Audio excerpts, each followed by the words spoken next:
Good morning students. आज हम पढ़ेंगे चैप्टर 4 शब्द विचार।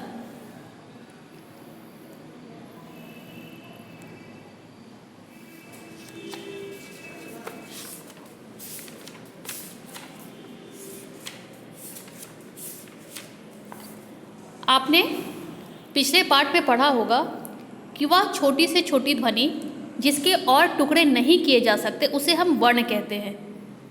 तो उसी प्रकार वर्णों के सार्थक मेल को हम शब्द कहते हैं। एक या अनेक ध्वनि से के मेल से वर्ण बनते हैं, या एक या अनेक वर्णों तथा एक या अनेक वर्णों के समूह से शब्द बनते हैं। शब्द उसे कहते हैं जिसका कोई अर्थ हो, जैसे घुड़दौड़, प्रयोगशाला, भारत, पानी, फल आदि। यदि हम इन शब्दों के वर्णों को हम इधर उधर कर दे तो ये शब्दों के समूह तो बनते हैं, लेकिन कोई इनका सार्थक अर्थ नहीं होता, ये निरर्थक हो जाते हैं। तो इस प्रकार हम कह सकते हैं कि वर्णों के मेल से बने स्वतंत्र सार्थक ध्वनि समूह को हम शब्द कहते हैं। शब्द से किसी अर्थ की अभिव्यक्ति होती है। शब्द भाषा की स्वतंत्र इकाई है। शब्द वाक्य में प्रयुक्त होकर हमारे विचारों को प्रकट करते हैं। वाक्य में ये निश्चित कार्य करते हैं जिनके आधार पर हम इन्हें संज्ञा, सर्वनाम, क्रिया, विशेषण आदि शब्द भेदों में बांट सकते हैं। आइए हम शब्द और पद में अंतर को समझेंगे।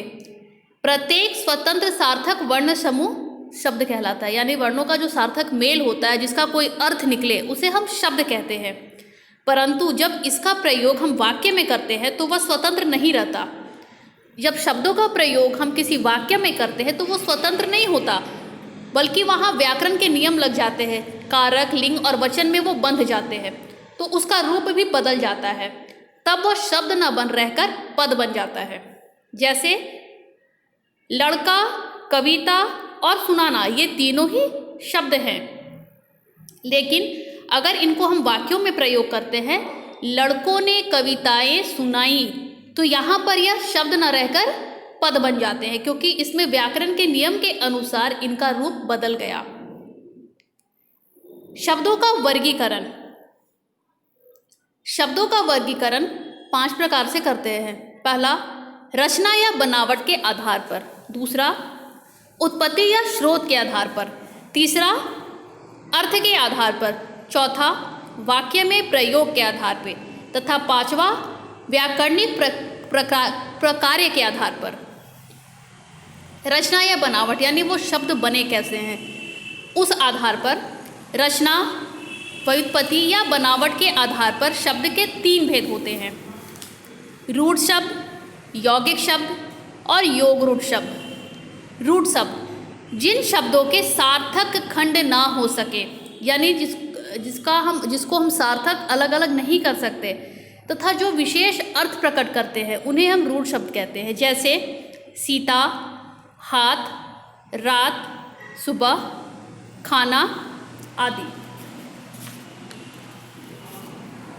इन्हें हम मूल शब्द कहते हैं यदि इनके खंड कर दिए जाते हैं। जैसे सीता से सी और ता, हाथ से हा और थ, रात से रा और त। अगर इन शब्दों में हम इन्हें अलग अलग कर देते हैं इन वर्णों को, तो इन खंडित वर्णों का, इन अलग हुए वर्णों का कोई अर्थ नहीं होता। दूसरा है यौगिक शब्द, जो शब्द दूसरे शब्दों के मेल से बनते हैं तथा जिनके सार्थक खंड किए जाते हैं, यानी उनको अलग करने पे भी अलग जो वर्ण हुए उनका भी अर्थ हो, वे यौगिक शब्द कहलाते हैं। जैसे यौगिक शब्दों की रचना निम्नलिखित विधियों से हो सकती है। पहला, प्रत्यय के आधार पर। जैसे बर्फ जोड़ इला, बर्फीला। उपसर्ग के द्वारा अवगुण, अवगुण। संधि के योग से दीन प्लस ईश, दिनेश। समास के योग से राजा का कुमार, राजकुमार।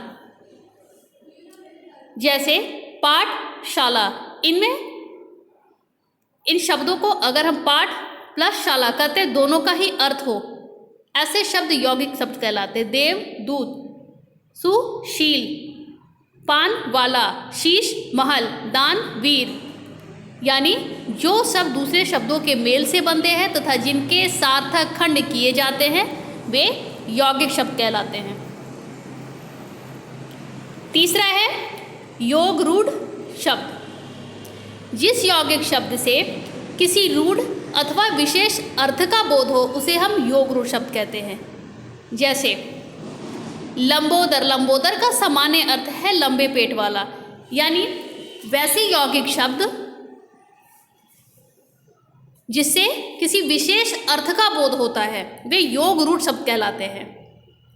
लंबोदर का अर्थ है लंबे पेट वाला, लेकिन इसका प्रयोग हम केवल गणेश के लिए ही करते हैं, अतः यह योग रूढ़ शब्द है। इसी तरह पंचानन, दशानन, चतुर्भुज, चतुरानन, चक्रपाणी, पंकज, गिरिधर आदि शब्द योग रूढ़ शब्द हैं।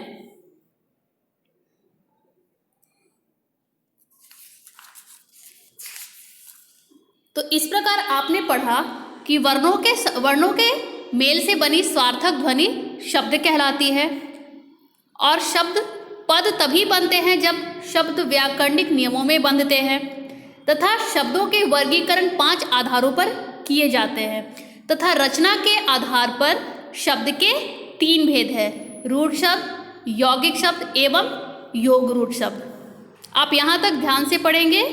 अगले वीडियो में हम उत्पत्ति या स्रोत के आधार पर शब्द के भेद पढ़ेंगे। धन्यवाद।